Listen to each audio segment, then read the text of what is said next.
Hello and welcome to Lavneesh sir की class. आज की ये शिक्षा निदेशालय राष्ट्रीय राजधानी क्षेत्र दिल्ली की वर्कशीट नंबर 20 जो कि कक्षा छठी के विद्यार्थियों के लिए है। यह ली गई है विज्ञान विषय से और आज इसमें हम जिस टॉपिक को समझेंगे, जिस विषय उपविषय पर चर्चा करेंगे, उसका नाम है विद्युत फ्यूज। तो चलिए जल्दी से बिना समय गवाए शुरुआत करते हैं मेरे साथ और समझने की कोशिश करते हैं। फ्यूज का नाम तो शायद तुमने सुना होगा, कई बार हम बोलते हैं बल्ब फ्यूज हो गया है, लेकिन इसके अलावा फ्यूज का और क्या मतलब है या उसके बारे में और क्या जानकारी है वो आज की वर्कशीट से हमें मिलेगी। तो इसको आपको बहुत अच्छे से समझने की जरूरत है, जिसके लिए आप वीडियो को पूरा अंत तक देखना। फ्यूज, जब भी जरूरत से ज्यादा विद्युत करंट फ्यूज से होकर गुजरता है तो यह जलकर टूट जाता है और इस अत्यधिक करंट को आगे विद्युत पथ में जाने से रोक देता है। तो यानी फ्यूज तो बहुत बढ़िया चीज है।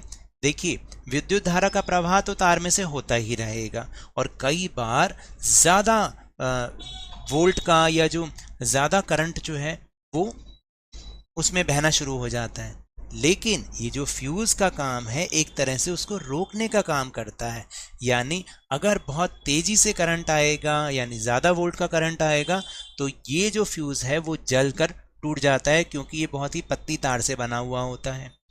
अब जब वो टूट जाता है तो वो करंट आगे नहीं जा पाता, जिससे किसी को भी नुकसान होने का खतरा टल जाता है।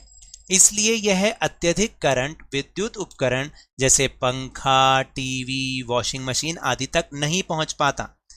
इसकी वजह से कई उपकरण जलने तथा खराब होने से बच जाते हैं। फ्यूज एक पतले धातु के तार का बना होता है और एक सुरक्षा उपकरण के रूप में विद्युत उपकरणों को अत्यधिक करंट के प्रभाव से बचाता है। तो है ना बढ़िया चीज ये फ्यूज, जो कि आपके घर में दुर्घटना होने से बचाता है। और है क्या? एक पतला सा धातु का तार। तो चलिए अब हम अपनी एक्टिविटी की तरफ, अपने क्रियाकलाप की ओर बढ़ते हैं।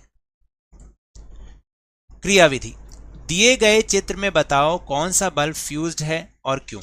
आपको चित्र को ध्यान से देखना है और बताना है कि बल्ब ए या बल्ब बी दोनों में से कौन सा बल्ब फ्यूज्ड है और वो क्यों है। तो इसका उत्तर है बल्ब ए। अगर आप ध्यान से देखोगे तो क्यों है बल्ब ए? क्योंकि इसका जो तंतु है वो खंडित है, यानी कि टूटा हुआ है। और यहाँ पर आपको एक हिंट भी दे रखा है, जैसे कि आप इसको पढ़ भी सकते हैं कि इसमें लिखा है फ्यूज बल्ब का मतलब है बल्ब के तंतु का खंडित होना। इंग्लिश में हम इसको फिलामेंट कहते हैं। क्या कहते हैं? फिलामेंट। बल्ब का तंतु खंडित होने के कारण विद्युत सेल के टर्मिनलों के बीच में विद्युत धारा का परिपथ टूट जाता है। मैंने आपको पिछली वर्कशीट में उसका परिपथ समझाया था ना, विद्युत परिपथ। जब वो कि उसके धनात्मक सिरे से विद्युत प्रवाह तार के धनात्मक सिरे को जो है बल्ब के सिरे से जोड़ता है और ऋणात्मक सिरे तक करंट बहता है, तो ये एक परिपथ बन जाता है। लेकिन अगर तंतु खंडित हो जाएगा तो ये परिपथ भी टूट जाएगा। इसलिए खंडित तंतु से विद्युत धारा प्रवाहित ना होने के कारण यह दीप्तिमान यानी जल नहीं पाता। ये जो ब्लू लाइंस है ये आपको नहीं लगानी, ये केवल समझाने के लिए है, आपको इसको कहीं नहीं लगाना। फिर उसके बाद है कि क्या आप जानते हैं कि हवा विद्युत रोधक है। हवा, अगर हवा विद्युत चालक होती तो बिना तार के बल्ब तक बिजली पहुंच जाती और बल्ब बिना तार के दीप्तिमान हो जाता, यानी कि जल जाता। है ना मजेदार चीज। तो इसका मतलब हवा जो है विद्युत को रोकती है, विद्युत रोधक है, अपने में से करंट को पास नहीं होने देती। इससे तार में से जाती हुई विद्युत चारों तरफ फैल जाती और बहुत ही खतरनाक परिस्थिति हो जाती अगर हवा जो है विद्युत चालक होती, यानी अपने में से करंट को बहने देती। एक तो बिना तार के ही बल्ब जल जाता, बल्ब जो है जल जाता और चारों तरफ करंट फैल जाता, जिससे बहुत खतरनाक परिस्थिति हो जाती है ना। तो चलिए अब हम चल रहे हैं अपने प्रश्नोत्तर की ओर। वो भी कुछ क्रियाकलाप हैं, चलिए देखते हैं आखिर वो क्या है। क्वेश्चन नंबर 1 है, निम्नलिखित का सही मिलान कीजिए। हालांकि मैंने यहाँ पर लिख दिया है, लेकिन फिर भी मैं आपको दिखा देता हूँ कि किसको किससे मिलाना है। जैसे स्विच है, स्विच को आप याद है ना, पिछली बार हमने समझा था।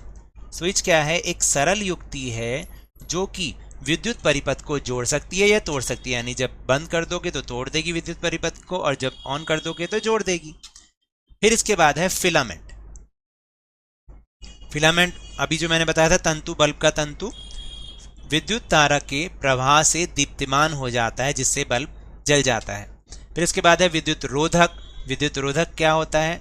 अपने अंदर से विद्युत धारा को प्रवाहित नहीं होने देता, उसको हम विद्युत रोधक कहते हैं। बैटरी मैंने बताया था, 2 या 2 से ज्यादा सेलों का समूह बैटरी कहलाता है। फिर है विद्युत चालक, जो कि अपने अंदर से विद्युत धारा को प्रवाहित होने देता है। और आखिरी है सेल जो है वो वह उपकरण है जो कि रासायनिक ऊर्जा को विद्युत ऊर्जा में बदलता है। अब क्या करना है? निम्नलिखित के चिन्ह बनाने हैं आपको, यानी जो यहाँ पर आपको चीजें लिखी हुई हैं उनके चिन्ह बनाने। याद है ना, मैंने आपको पहली वर्कशीट में बोला था इस लेसन की कि आप इसको बनाना सीख लो। तो देखो, ये चिन्ह आपको ऐसे बनाने हैं। सेल एक होता है तो उसका चिन्ह ऐसे बनेगा। उसके बाद बैटरी, क्योंकि बैटरी में 2 सेल होते हैं इसलिए यहाँ पर हमने 2 सेलों को दिखाया है, ठीक है, इस तरीके से। फिर बल्ब के लिए आपको याद है ना, ऐसा चिन्ह बनाना था। और फिर अगर स्विच ऑन हो तो ये जुड़ा हुआ होगा कनेक्शन, जैसा कि आप यहाँ पर देख रहे हैं। और स्विच ऑफ की स्थिति में हमने इसको यहाँ से हटा दिया, यानी विद्युत परिपथ टूट गया है, तो ये स्विच ऑफ हो गया। इस तरीके से आपको बनाना है। तो टेलीग्राम ऐप पर भी हमने अपना चैनल लवनीश सर की क्लास बनाया है, जहां पर आप इस वीडियो के साथ साथ दूसरे और इंपॉर्टेंट वीडियो के लिंक्स एक साथ आपको मिल सकते हैं। इसका लिंक जो है, चैनल का लिंक, आपको इस वीडियो के डिस्क्रिप्शन बॉक्स में मिल जाएगा। तो ये तो थी आज की वर्कशीट। अगर मेरे इस तरह समझाने से अब आपको समझ में आने लगा है तो इस चैनल और वीडियो को लाइक कीजिए, शेयर कीजिए और नए हैं तो सब्सक्राइब कीजिए। लेकिन याद रखिएगा, घर से बाहर निकलते समय मास्क अवश्य लगाएं और जब भी आपकी बारी आए कोरोना का टीकाकरण जरूर करवाएं, क्योंकि कोरोना को हराना है और जिंदगी को एक बार फिर से सुहाना बनाना है। इसी उम्मीद के साथ बहुत बहुत धन्यवाद।